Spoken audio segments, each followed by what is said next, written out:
हजरत मौला अली शेर खुदा नमाज पिया पढ़न, रुकू में हुआ, हिकड़ो साइल आयो, मंगतो आयो, अची सवाल कयई,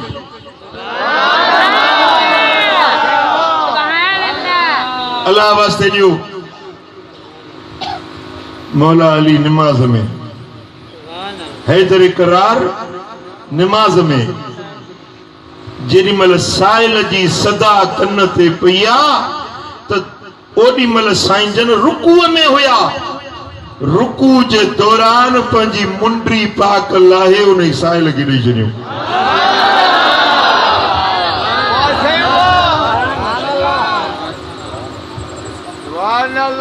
मंगते के साइल के घुरण वारे के खाली किए मोटे,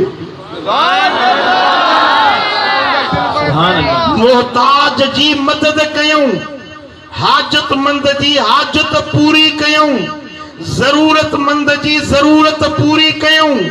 इन हाल में जो पान रुकूअ में हुआ, नमाज के दौरान अल्लाह के हुजूर में बीठे नमाज पढ़ंदे, वाह अली तुझी सखावत,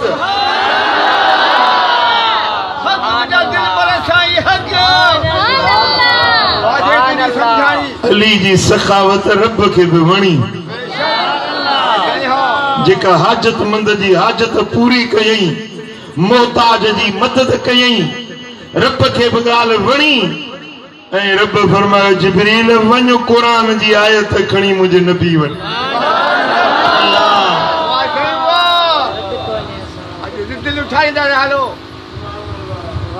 वञी मुझे नबी के मुझे आयत कुरान जी ॿुधाए, मुझो नबी वरी सजी उम्मत के पढ़ी ॿुधाए, इन्नमा वलियुकुमुल्लाह, बिलाशक तव्हां जो मददगार अल्लाह हुआ। हाजत पवेव, जरूरत पवेव, दुख अचेव, गम अचेव, परेशानी अचेव त अल्लाह तव्हां जो मददगार आ।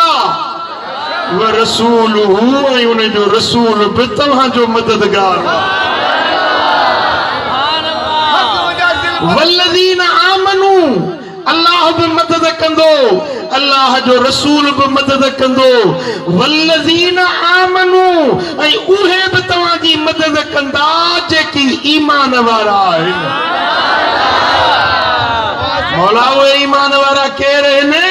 रब तो फरमाए अल्लज़ीन युक़ीमून सलात, जेके नमाज कायम कंदा आहिनि, व युतून ज़कात, ऐं ज़कात ॾींदा आहिनि।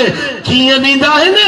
वहुम राकिऊन, बीठा रुकूअ में आहिनि, बीठा नमाज में आहिनि, मुंडरी लाहे हाजतमंद खे ॾेई छॾींदा। सुभान अल्लाह।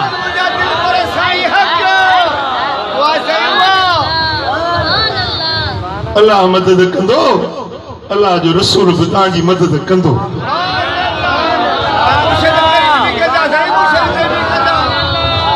ऐं अली भी तव्हांजी मदद कंदो।